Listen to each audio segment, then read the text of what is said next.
Biar bahasanya wait nak boleh nak dewi boleh.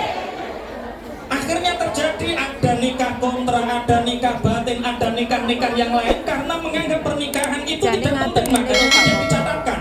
Makanya sahabat-sahabat pejuang semua, kalau kita menganggap pernikahan penting harus dicatat. Ada mas, dulu orang Yahudi, orang Nasrani, kalau ingin doanya mustajab, maka dia ke Palestina. Untuk apa? Dia datang ke tembok ratapan. Tembok yang dibangun oleh Nabi Sulaiman. Siapa yang mencatatkan impiannya, harapannya di situ mustajab. Dia nempelkan apa baduk ya bot? Dahi. Baduk ya kena ini baduk. Astagfirullah. Baduk kok dagu. Kena. Jidak batu ini ditempel di tembok ratapan, kemudian nulis, maka mustajab. Teman-teman, sahabat-sahabat semua, hari ini kita punya tembok ratapan modern. Hari ini kita punya tembok ratapan gaya baru. Apa namanya? Status WA dan status Facebook. Apa yang panjenengan catat di situ, itu akan mudah mustajabnya. Kalau teman-teman nyatet di status WA, cocote tonggo bujak kabeh. Maka 5 tahun yang akan datang, 10 tahun yang akan yang terjadi itu ya urusan ribet karo tonggo. Maka tulislah yang baik-baik, buat status yang baik. Maka itu akan menjadi kenyataan. Itu namanya vibrasi. Betul. Catatkan, itu namanya vibrasi. Ini tidak mamer ya, saya tak cerita malam pertama saya, boleh nggak ya? Jadi ceritanya begini. Ini tentang vibrasi, tentang cita-cita. Saya nikah itu tahun 2007. 2007 itu saya nikah bukan karena cinta. Beda sama teman-teman saya itu mengatakan kalau nikah tanpa cinta itu akan terasa hampa. Lah, panjenengan nikah karena apa Pak Kiai? Saya nikah karena kasihan. Jadi tahun 2007 teman-teman saya itu ngajar di salah satu pondok putri. Ngajar di salah satu pondok putri, ketika itu ada salah satu santriwati pondok putri itu rumahnya Ponorogo. Itu cantik, pengertian, baik. Itu bermimpi, mimpi ini seakan-akan nyata. Mimpi ini seakan-akan nyata. Dalam mimpinya itu beliau seakan-akan diberi jubah warna hijau sama Pak Kiai, kemudian disuruh ngasihkan saya. Sepertinya apa? Habis subuh, santriwati Ponorogo ini sowan sama Pak Kiai. Pak Kiai didalu kula nyipi kados-kados nyoto. Nyipi napa nduk, jenengan maringi kula jubah Pak Kiai, panjenengan memberi saya jubah warnanya hijau. Oh, kalau jubah itu artinya jodoh nduk. Lah terus piye nu? Panjenengan merintahke kula maringi Pak Toha. Oh, lah nek ngono Pak Toha iku jodohmu nduk. Hunna libasul lakum wa antum libasul lahun. Suami itu pakaian bagi istri, istri itu pakaian bagi suami. Berarti Pak Toha itu jodohmu nduk. Dan mumpung ini liburan, segera ke Bojonegoro, ceritakan mimpimu, mintalah untuk dilamar. Teman-teman, betul liburan datang, cerita mimpinya diceritakan, Pak tolong estu kula niku jenengan lamar. Saya kan kasihan loh. Ada wanita cantik, baik, ingin dilamar, saya kan kasihan. Akhirnya ya tak nikah gitu ceritanya. Nah ini setelah qabiltu nikaha wa tazwija, ini malam pertamanya ini. Malam pertama jam 7:30 malam. Ijab kabulnya itu jam 7:07. Palaik sudah pulang, teman-teman sudah tak obrai. Weh, mulai. Jangan ganggu, ini malam yang paling. Nah, ini malam pertama, istri itu buka. Kretek itu omahnya gebyok. Ini rumahnya sudah tembok kosong kretek. Dibuka. Istri saya itu kaget, mas, panggilnya masih mas, kan masih anu toh. Kalau sekarang punya anak 3 kan panggilnya Abi. Belum mas. Itu buka pintu itu kaget, mas, ada apa dik? Ini maksudnya apa, Mas? Di ruang pengantin, teman-teman, saya tempel 3 hal. 1 gambar Ka'bah, 2 gambar mobil, 3 gambar rumah. Di kamar saya tak tempel, Dek, ini cita-cita kita, Dek. Ini cita-cita kita. Ka'bah, ketika kita masuk kamar, Dek, memandang Ka'bah, kita berdoa kapan kita bisa menyempurnakan Islam kita. Kita harus di sana, Dek, untuk menyempurnakan keislaman kita. Dan terus mobil, Dek, kita harus punya mobil. Sampai namanya Ponorogo, aku Bojonegoro. Ini perjalanan sepeda motor saja 4 jam, Dek. Ini kalau mobil bisa 5 jam, Dek. Lah, nek 5 tahun kita nikah, punya anak 3, belum punya mobil. Kalau Idul Fitri mudik gimana dimulai, Dek? Anak pertama di depan, anak kedua dicepet di tengah, anak ketiga digendong. Lah terus PTE. Makone semongkone.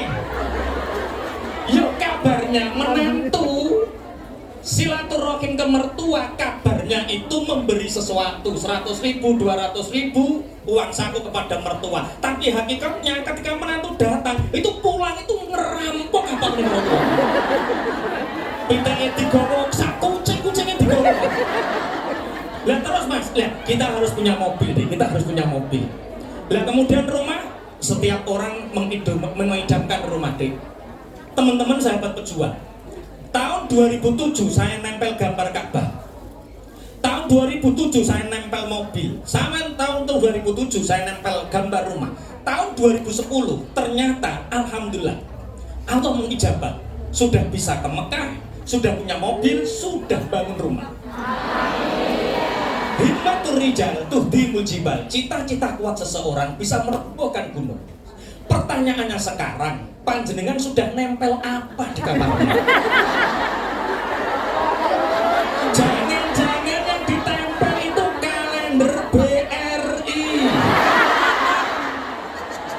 Jangan-jangan yang ditempel itu kalender BMT, sehingga secara otomatis teman-teman otak kita akan terinstal, di otak kita akan terinstal kapan lunas, kapan utang maneh. Sehingga hidup kita yang dipikir hanya kreditan dan angsuran.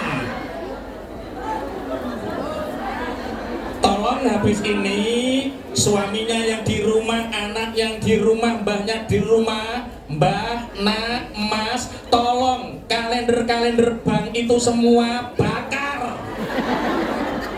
Ganti dengan foto mama, ganti dengan foto saya, biar didoakan dengan segala kebaikan. Allahumma amin. Himmatur rijal tuhdimul jibal. Cita-cita kuat seseorang bisa merobohkan gunung. Ini yang kita persiapkan. Jadi yang ikut nanti, pangapunten, ini ada beberapa sesi, ini akan terus berlanjut.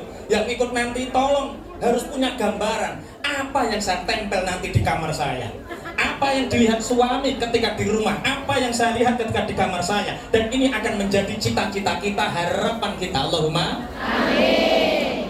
Baru 1, sudah setengah jam, padahal masih ada 5. Lanjut ya. Yang kedua, apa yang dipersiapkan? Al-ulumul wasi'ah, ilmu yang luas. Ilmu apa Pak Kiai? 1 ilmu dunia, 2 ilmu akhirat. Man aradad dunya fa'alaihi bil ilmi wa man aradal akhirah fa'alaihi bil ilmi. Siapa ingin menggenggam dunia, bahagia di dunia, nyaman di dunia, dia harus punya ilmu, namanya ilmu dunia. Kalau orang tidak punya ilmu dunia, pangapunten, dia akan terlena. Sehingga saya tak cerita, saya punya rutinan, biasanya di Taiwan punya rutinan, teman-teman sama, TKW, ada yang TKI. Itu rata-rata ngeluhnya seperti ini, Pak Kiai, saya kerja di Taiwan sudah 10 tahun, 15 tahun, tapi ketika pulang saya nggak punya apa-apa. Apa yang terjadi teman-teman? Karena dia hanya bisa nabung dan tidak memperdalam ilmu. Dia tidak mau belajar lagi sesuatu yang bermanfaat untuk dirinya tentang dunia, sehingga mereka satu rata-rata terjebak apa? Investasi bodong.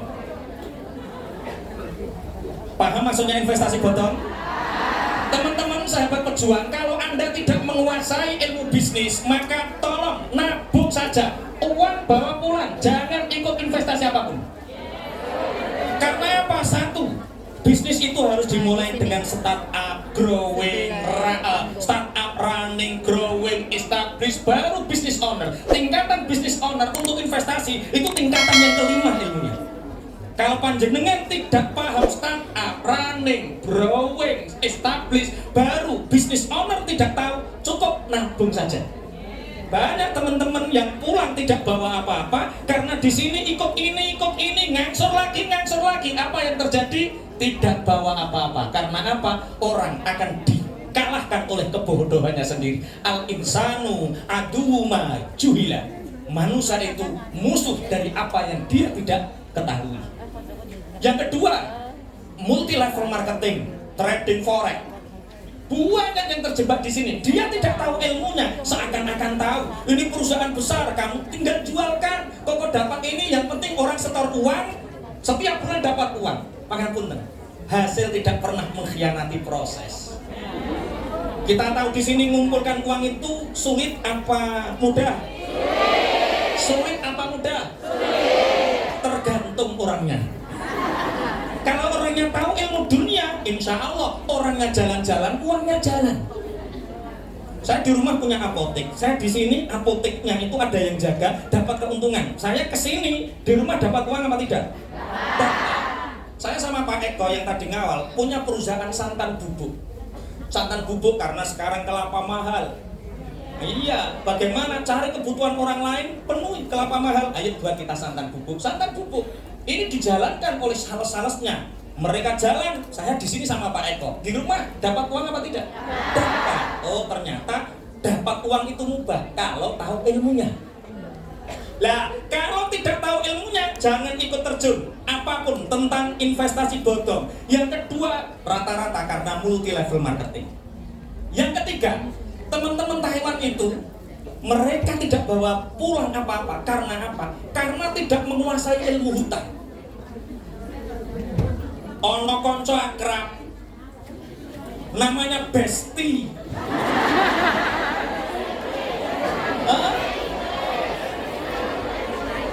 Oh gini Besti ya. Punya teman akrab Besti. Akhirnya sering kalau akad, kalau minggu bareng, nonton bareng, ngaji bareng, apa-apa bareng. Akhirnya sama-sama butuh uang. Mbak, apa Besti? Besti iku je. Ini uang ada enggak ya? Saya mau pinjem lah, kebetulan saya juga enggak ada. Lah terus, ayo sama-sama pinjem. Lah kebutuhanmu berapa? Ini suami itu mau bangun rumah kurang 50 juta. Ya sudah, saya juga butuh 50 juta. Lah terus, hutang salah satu di antara mereka, paspornya dibuat jaminan. Setelah paspornya dibuat jaminan, dapat hutang 100 juta. Yang 50 buat temennya, yang 50 buat temennya. Kemudian di tengah jalan, perjanjiannya 5 bulan, 6 bulan, yang ngangsur satu bestinya.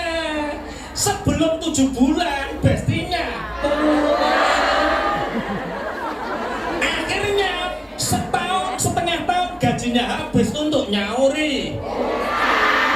Terus nelpon Pak Kiai, tolong solusinya Pak Kiai. Saya nggak nyangka teman dekat kok sejahat itu. Tak kandani, Mbak, apa Pak Kiai? Seumur hidup saya nggak pernah ditipu orang lain. Yang nipu saya itu orang-orang dekat saya semua.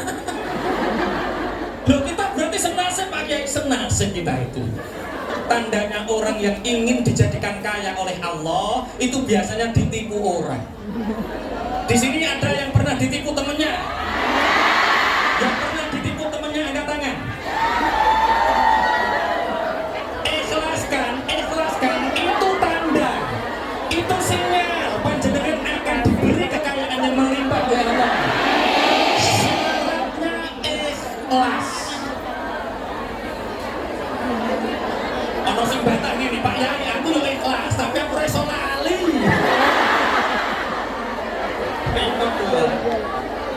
Oke, teman-teman, al-ulumul wasi'ah. Ilmu yang luas tentang ilmu dunia kecil. Yang kedua, di pas 015 ya.